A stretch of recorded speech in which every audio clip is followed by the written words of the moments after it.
آمین. خداوند کا شکر اور خداوند کے نام کی تعریف ہو. اور اس پروگرام کی ٹائمنگ جیسا کہ آپ کو معلوم ہے، لاسٹ ٹائم میں آپ سے معافی کا خواست کروں کہ میں آپ کے ساتھ شامل نہیں ہو سکا تھا، لیکن آج آپ کے ساتھ ہوں. اور ایک دفعہ پھر آپ کو بتاتے چلیں کہ جو بھی بات ڈسکس کی جائے گی، جو بھی کلام کی بات آج آپ کے ساتھ شیئر کی جائے گی، وہ خداوند کے کلام میں سے ہوگی.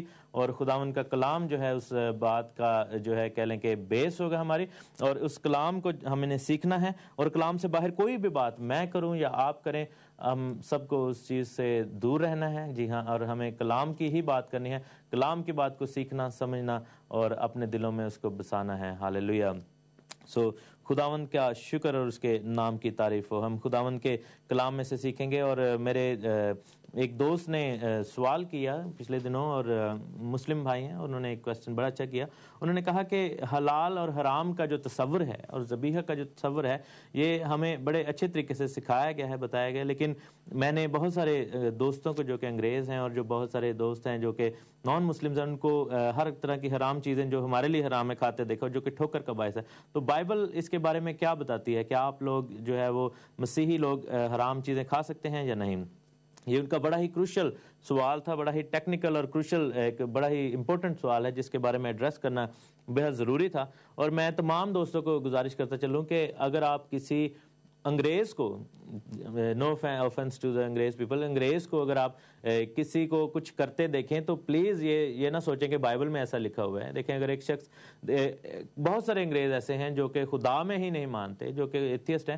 تو یہ ضروری نہیں کہ ایک شخص جس کا رنگ صاف ہے اور وہ جو مغربی نقطہ نظر سے، یعنی کہ مغربی علاقوں کا رہنے والا باشندہ ہے، امریکن ہے یا برٹش ہے، تو وہ جو کچھ بھی کر رہا ہے وہ بائبل میں لکھا ہے. اس چیز سے آپ ٹھوکر نہ کھائیں. پہلی تو بات یہ ہے کہ اگر مثلا کہ ایک شخص جو ہے وہ جاتا ہے، وہ کسی غلط کام کے لیے کسی جگہ پر چلا جا رہا ہے، فار ایگزامپل ایک شخص کا اگر قتل کرتا ہے، تو اس کا مذہب سے تو کوئی تعلق نہیں نا، کیونکہ کوئی بھی مذہب آپ کو یہ نہیں بتاتا کہ قتل کرنا اچھی بات ہے. تو یہ ہے کہ اب ایک انگریز قتل کرتا ہے تو اس کا مطلب یہ نہیں ہے کہ کرسچینٹی میں قتل کرنا ٹھیک ہے کیونکہ اس نے قتل کیا. تو اسی طرح آپ اس چیز کو بالکل اپنے ذہن سے نکال دیں کہ ہر جو انگریز جو ہے وہ مسیحی ہے. سارے انگریز مسیحی نہیں ہوتے، اور سارے جو ہیں وہ مسیحی انگریز بھی نہیں ہوتے. یہ چیز آپ کے لیے کلیئر میں کر دوں. دوسری بات یہ ہے کہ انہوں نے کہا کہ حرام حلال کا تصور کیا ہے. تو میں آپ کو بتاتا چلوں کہ عام طور پر حرام اور حلال کا تصور یہ سمجھا جاتا ہے کہ جس جانور کے گلے کے اوپر چھری پھیری گئی ہے وہ حلال ہے، اور وہی جانور اگر ہم کسی ایسی جگہ سے خریدیں جو کہ جہاں پر گلے میں چھری پھیر کر لہو کو نہ نکالا گیا ہو تو وہ حرام ہے. یہ تصور ایکچولی ویگ تصور ہے، اس کو ذبیحہ بائبل میں کہا گیا ہے. لیکن حرام اور حلال کا جو تصور ہے اس سے تھوڑا سا ڈفرنٹ، اس سے تھوڑا سا بیٹر ہے، اس کو اور ایکسپلین کیا گیا ہے. اور بائبل میں جو حرام اور حلال کا تصور دیا گیا ہے وہ اسلام یا مسیحیت کے آنے سے بہت پہلے دیا گیا ہے، پاک اور ناپاک جانوروں کا. بلکہ یہ یہودیوں کے آنے سے پہلے بھی جو ہے، یہودیت کے آنے سے پہلے بھی خدا نے بائبل مقدس میں جو ہے وہ پاک اور ناپاک جانوروں کا جو ہے وہ بتایا ہے. اور ہمیں یہ چیز بائبل میں ملتی ہے، اور میں آپ کے ساتھ اس بات کو شیئر کروں گا.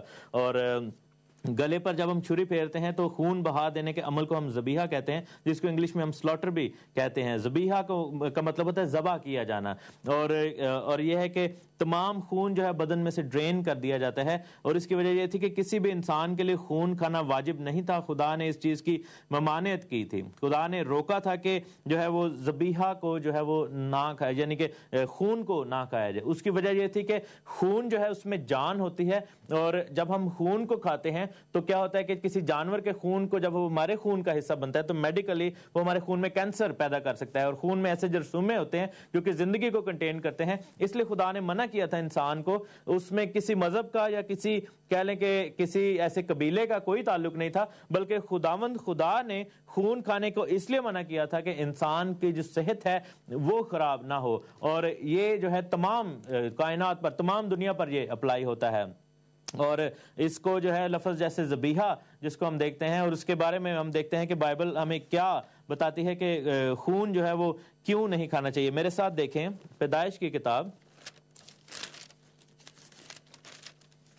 اس کا 9واں باب اور اس کی 3 اور 4 آیت. ہر چلتا پھرتا جاندار تمہارے کھانے کو ہوگا، ہر سبزی کی طرح ہری سبزی کی طرح میں نے سب کا سب تم کو دیا، مگر تم گوشت کے ساتھ خون کو جو اس کی جان ہے نہ کھانا.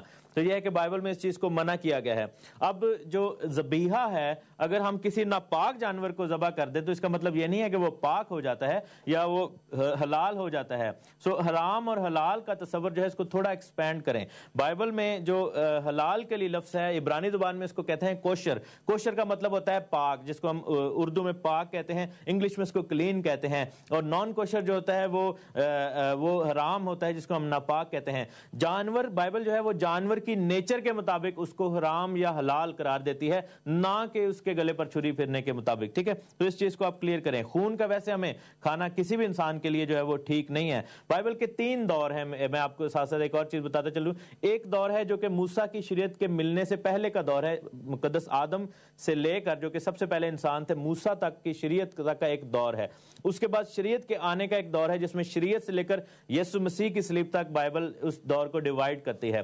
پھر تیسرا دور ہوتا ہے یسوع مسیح کی صلیب سے بعد کا ٹائم, جس کو ہم آفٹر کرائسٹ کہتے ہیں یا آفٹر کرسچن ایرا کہتے ہیں. تو یہ ہے کہ یہ جو 2000 سال گزرے ہیں آج تک کا دور, یہ تیسرا دور ہے. ان تینوں ادوار میں بائبل مقدس میں خون کو کھانے کے نام جو ہے وہ منع کیا گیا ہے.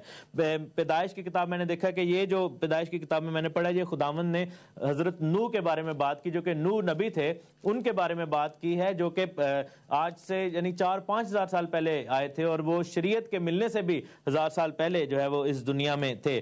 اور خداوند نے ان کو منع کیا تھا کہ خون جو ہے وہ نہیں کھانا. اس کے بعد ہم ابراہیم کی مثال دیتے ہیں کہ پیدائش 18 باب میں کس طرح جب 3 لوگ اس کو ملنے کے لیے آئے, تو پیدائش 18 باب میں ابراہیم نے بھی جو ہے وہ منع کیا اس چیز کو. جی ہاں, ابراہیم نے بچڑا لے کر اس کو تیار کیا, اس کو ذبح کروایا اور ان لوگوں کے سامنے رکھا, یعنی کہ اس نے ان کو خون کے ساتھ نہیں رکھا بلکہ بغیر خون کے اس کو رکھا. پھر دوسرا دور ہے شریعت کے دوران کا دور, جب موسیٰ کو خداوند نے شریعت دے دی تھی, اور شریعت میں تمام جو ہے وہ قاعدے, قوانین, ضوابط ہمیں لکھ کر دے دیے گئے تھے, اور ایک زندگی کا ضابطہ حیات لکھ کر دے دیا گیا تھا کہ ہمیں زندگی کو کیسے گزارنا ہے. اور احبار کی کتاب اس کے 17ویں باب کی 10ویں سے 14ویں آیت میں پڑھوں گا کہ شریعت اس بارے میں کیا کہتی ہے کہ خون کھانا چاہیے یا نہیں. خون بھی حرام ہے.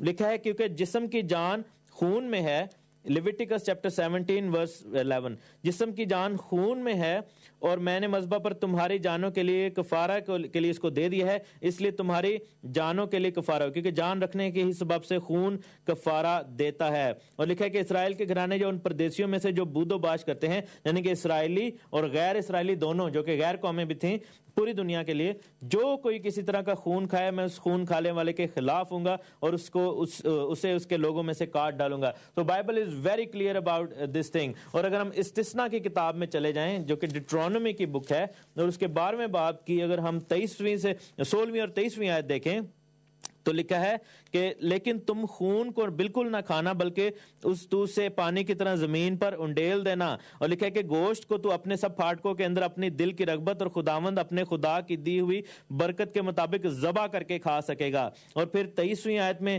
لکھا ہے کہ فقط اتنی احتیاط ضرور رکھنا کہ تو خون کو نہ کھانا, کیونکہ خون ہی تو جان ہے, سو تو گوشت کے ساتھ جان کو ہرگز نہ کھانا. تو یہ تھا کہ خون قربانی کے لیے جو ہے وہ کفارہ دیتا تھا, اور سال میں ایک دفعہ خدا کے حضور چڑھایا جاتا تھا, اس لیے خدا نے کہا تھا کہ تم خون کو نہ کھانا. اور اس کی وجہ یہ تھی کہ جانوروں کا خون جو ہے وہ امپرفیکٹ ہے, ٹھیک ہے, وہ پرفیکٹ نہیں ہے, وہ ناقص ہے, اس میں جو ہے وہ بیماری جو ہے وہ ہمیں لگ سکتی ہے. لیکن ایک شخص, ایک قربانی ایسی تھی جس کے بارے میں لکھا تھا کہ خداوند یسوع مسیح نے اپنے بارے میں کہا تھا کہ جو کوئی میرا گوشت کھاتا اور میرا خون پیتا ہے وہ زندگی پائے گا. اب اس کا مطلب یہ نہیں ہے کہ ہم یسوع مسیح یا کسی انسان کے ہم گوشت اور خون کی بات کریں, وہ روحانی طور پر بات ہو رہی تھی کہ اس پر ایمان لے کر آنا, یعنی کہ اس کا واحد خون تھا جو کہ کفارہ کے لیے جو ہے وہ پیش کیا گیا تھا, اور اس خون کو جو کہ پرفیکٹ خون تھا ہمیں اپنی زندگیوں میں لینے کی ضرورت تھی. سو جانوروں کے خون کھانے کی ممانعت تھی. اس کے بعد ایک تیسرا دور آتا ہے جو کہ کلیسیائی دور جس کو ہم کہتے ہیں. یسوع مسیح کی صلیب کے بعد کا دور دیکھتے ہیں کہ جو چرچ کا دور ہے, جب کرسچینٹی نے جو ہے وہ فلرش ہوئی, اور اس کے بعد کیا جو ہے بائبل بتاتی ہے. اعمال کی کتاب میں اگر ہم جائیں, بک آف ایکٹس میں جائیں اور اس کے چیپٹر 15 میں جائیں, تو انہوں نے بھی یہ جو ہے وہ فیصلہ متفقہ دیا کہ جو لوگ غیر قوموں سے آئیں گے. لکھا ہے کہ بک آف ایکٹس اس کی چیپٹر 15 اور ورس 19 میں کہ میرا جو یعقوب جو کہ یروشلم کا جو اسمبلی تھی, چرچ تھا یا ایکلیزیا تھی, اس کا وہ ہیڈ تھا جیمز جو تھا, اور اس کے بارے میں لکھا ہے کہ اس نے کھڑے ہو کر یہ فیصلہ کیا جب ڈسکشن ہو رہی تھی کہ ہم یہودیوں اور غیر قوموں کو جو کہ دونوں یسوع مسیح پر ایمان لا کر کلیسیا میں شامل ہوتے ہیں, ہم کیسے ان کو اکٹھا کریں, کیونکہ یہودی لوگ ناپاک نہیں کھاتے تھے، اور غیر قوم والے لوگ جو ہے وہ ان قربانیوں جو کہ یہودی لوگ کھاتے تھے، یعنی گائے بیل، وہ اس سے نفرت کرتے تھے، کیونکہ وہ ان کے ایک ٹائم پہ خدا